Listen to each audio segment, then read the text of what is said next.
Imagine an impact so powerful it melted the Earth's crust, launched molten rock thousands of kilometers away, and yet almost no one knows its name. Now imagine it was even bigger than the asteroid that wiped out the dinosaurs.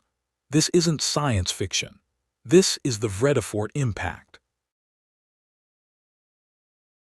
When people talk about catastrophic asteroid strikes, most immediately think of Chicxulub, the impact that ended the age of dinosaurs. But billions of years before that, deep in the Paleoproterozoic, an even larger asteroid slammed into our planet.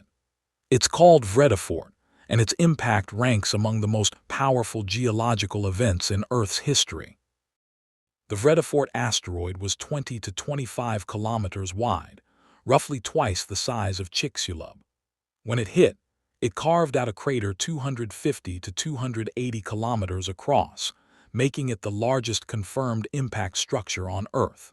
And according to modern simulations, the energy released during this event was likely the greatest of any known impact in our planet's history. Unlike Chicxulub, however, Vredefort didn't trigger a mass extinction.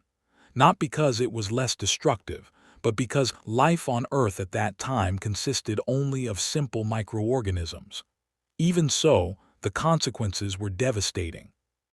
The asteroid struck near what is now Johannesburg in South Africa. In the first instant, it created a 40-kilometer deep and 100-kilometer wide initial cavity. This depression rapidly expanded as the molten crust rebounded upward and the crater walls collapsed. The extreme pressure even uplifted a 25-kilometer thick block of crust and flipped it on its side. Today, this structure is known as the Vredefort Dome. The impact caused instant melting and vaporization of the surrounding rocks. Molten material was blasted high into the atmosphere and fell back to Earth as tiny glassy droplets called spherules.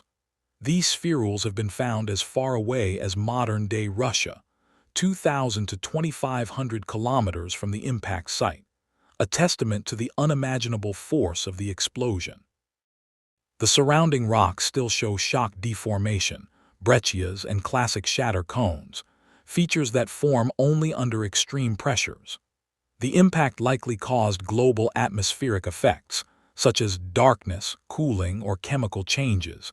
But because the event is over 2 billion years old, the exact climate consequences are difficult to reconstruct.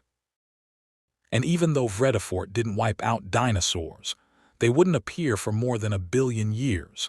It left behind something just as remarkable, a geological window into Earth's ancient past. Thanks to this impact, we can study rocks more than 3 billion years old that would otherwise remain buried deep beneath the surface.